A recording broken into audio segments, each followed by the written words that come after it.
Ryan once again today failed to completely distract media attention away from Mitt Romney's secret tax returns. Thanks to Paul Ryan and his plan to end Medicare, Mitt Romney actually started the day on defense, trying to convince America that Paul Ryan is not Medicare's worst enemy, and Mitt Romney is not Medicare's second worst enemy.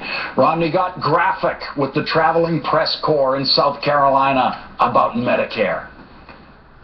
This is a nice spot.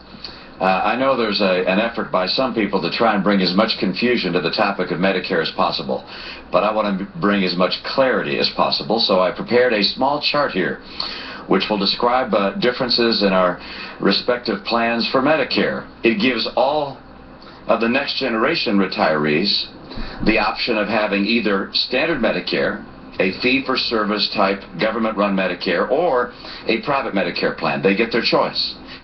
Romney never actually used the word voucher, but his desperate Medicare defense turned out to be just a warm-up to the most important moment in the presidential campaign today, when a reporter asked him about his secret tax returns. Michael Finnegan of the Los Angeles Times began his tax question to Romney by reminding him of this moment. Was there ever any year when you paid lower than the 13.9%? Well, I haven't calculated that. I'm happy to go back and look. Michael Finnegan then noted that since then, Romney has refused to answer the question of whether he had ever paid less than 14% in his income taxes. When you say I've refused to answer the question since then, it hasn't been asked since then. Because Michael Finnegan was not mic'd, you cannot hear him asking these questions on the video, so I'll now just read word for word what Michael Finnegan actually said and show you how he kept pushing Romney as Romney tried to evade the question, and how Michael Finnegan finally tricked Romney into actually answering the question. Question: if you and President Obama are debating what the tax rate should be for Americans, why shouldn't voters know what you yourself paid, in particular in 2008 and 2009, when many high-income Americans had capital losses that were enough to bring their taxes close to zero? I've described my view on. Question: many high-income Americans in 2008 and 2009 reported enough capital losses to bring their tax rates close to zero, so I'm wondering why voters shouldn't know what your tax rates were in those years. I just have to say, given the challenges that America faces, 23 million people out of work,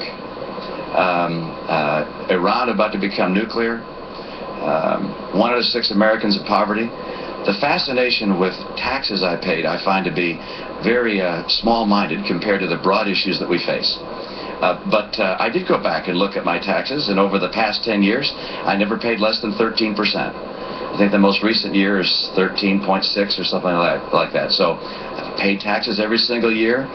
Harry Reid's charge is totally false. I'm sure waiting for Harry to put up who it was that told him what he says they told him. I don't believe it for a minute, by the way. But every year I've paid at least 13%. And if you add in addition the amount that goes to charity, well, the number gets well above 20%. No, Mitt, you don't get to add the amount you give to charity to the amount you pay in taxes when answering the question, how much do you pay in income taxes? None of us get to do that. In fact, the amount we give to charity reduces how much we pay in income taxes. Now, if the Romneys are intent on never releasing their tax returns, as Mrs. Romney angrily demonstrated here last night, then it is a big strategic mistake to give any answers to questions about what is in those tax returns. And Mitt, if you're going to stonewall, you got to stonewall. You can't open the door just a little bit and say, I've never paid less than 13%, because that's just going to make more questions come out about the details in your secret tax returns. You don't have to go all the way back to Nixon to learn how to stonewall it with the press when you have something big to hide like your tax returns. Just ask the angry Mrs. Romney how to do it. I know it's not a question that is welcomed, but must be asked, because a lot of people still are asking, why not be transparent and release more than the 2010 and the estimates for 2011? Have you seen how we're attacked? Have you seen what's happened? It's been in the press quite a bit. Now, are you angry that it's been in the press? I mean, should you not be questioned about your finances? We have been very transparent to what's legally required of us. But the more we release, the more we get attacked. The more we get questioned, the more we get pushed. And so we have done what's legally required, and there's going to be no more tax releases given. So it's because you'll just continue to face more questions. It'll just give them more ammunition. I know it ain't pretty, Mitt, but that's how you stonewall. And yes, she shouldn't have used the word ammunition, since that's what comes out of smoking guns, and your tax returns really are the new big smoking guns of this campaign. But she didn't make the stupid amateur mistake that you did by mentioning Harry Reid's accusation that you've paid no income taxes at all for many years. At least Ann had the good sense not to remind people about that. Harry Reid issued this statement today after Mitt Romney's unprovable claim that, even if true, is embarrassing enough, that he hasn't paid less than 13% in income taxes in the last 10 years. We'll believe it when we see it. Until Mitt Romney releases his tax returns, Americans will continue to wonder what he's hiding. Romney seems to think he plays by a different set of rules than every other presidential candidate for the last 30 years, all of whom lived up to the standard of transparency set by Mitt Romney's father and released their tax returns. The Obama campaign released this statement. There is substantial reason to doubt his claims. We have a simple message for him: prove it. Even though he's invested millions in foreign tax havens, offshore shell corporations, and a Swiss bank account, he's still asking the American people to trust him. However, given Mitt Romney's secrecy about his returns, coupled with the revelations in just the one return we have seen to date, and the inconsistencies between this one return and his other financial disclosures, he has forfeited the right to have us take him at his word.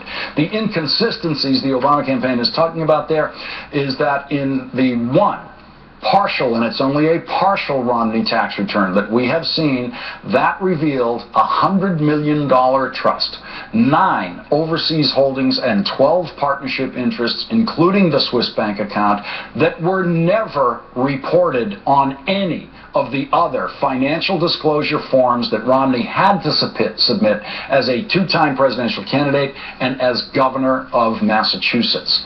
Joining me now are Karen Finney and Chris Hayes, and I want to go to a key word that I brought up last night in this discussion, and that is income taxes.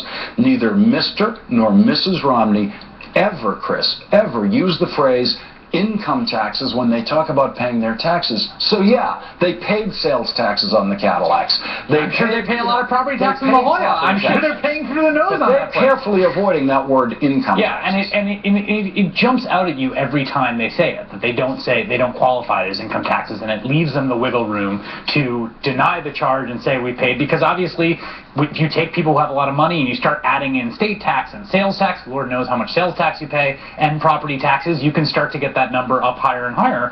But that's the big question, is income taxes. The other thing about this is so remarkable. We're at the point where, are we supposed to stand up and applaud 13%? A 13%? Yes. I mean, oh my God, thank the Lord, good sir, that you have paid 13%. Over the last 10 years. That's a remarkably low number. And he's just saying it casually, like, don't worry, I'm paying about 13%. But I love that the new part of the talking point is legal. We did it legally. Yeah. We were legal. Nobody's talking about whether or not it was illegal necessarily. I am. You are. But you're so small-minded. I strongly suspect there is a tax felony in his tax return. But most of the questions... He did not disclose. The one thing he didn't disclose with the return that he did disclose was the document about reporting foreign accounts. Sure. He specifically withheld that. That is the area in which he is, at this point, I think it's fair to not completely assume, but very strongly suspect that he is susceptible to a federal felony charge on not having reported his foreign accounts, and then he sought and obtained an amnesty, which these returns would show, because most people with his kinds of accounts were lying about them to the federal government, and most of them, but now the IRS had virtually given up on them. But unless he's got very good tax lawyers, so that now if you saw it, you wouldn't like it, but it's technically legal. I mean, I think Yes, that he legally sought an amnesty for criminals like him that was set up specifically for tax criminals. I think what this speaks to is that when you, I like getting into the weeds of policy generally, and even I find myself really suffering through tax law. I mean, it is an incredibly arcane area of law. It's arcane on purpose, and that complexity and opaqueness benefits the people that have the most money and benefits the people that have the most resources to use it. And what you're seeing here is that the window this gives you on the tax returns of the top filers is an extremely ugly picture. And whether or not there's things that are legal, illegal, whether you stop the amnesty or not, the picture that it shows you and the picture that 10 years will show you, they know full well. They want to say this is a personal attack on me. No, no, no, no. This is a symbol of how the system currently works. But that's also part of what I found so outrageous. Michael Finnegan asked him a very fair question. You see what everybody else's tax rates are. We see their taxes. Why can't we see your taxes? That's so small-minded. It's small-minded? How dare you? Who are you to say that something that 63% of the American people say you should show your tax rates in your tax records? We're being small-minded? It's not small-minded. It's a very fair question. And Romney's father didn't think it was small-minded. Nope. Is it small-minded to take a $77,000 tax deduction for your dancing horse, Mrs. Romney, on the one tax return that we've seen? Right. They couldn't afford to get a horse into the Olympics without the tax deduction? I can't come up with the proper characterization for the existence of the dressage, the whole story. If you were to say, let's come up with the worst caricature of an out-of-touch plutocrat who's dodging taxes, you'd come up with a dancing horse that also is a tax write-off. You have until Saturday morning to come up with that. Chris Hayes and Karen Finney, thank you both very much for joining me.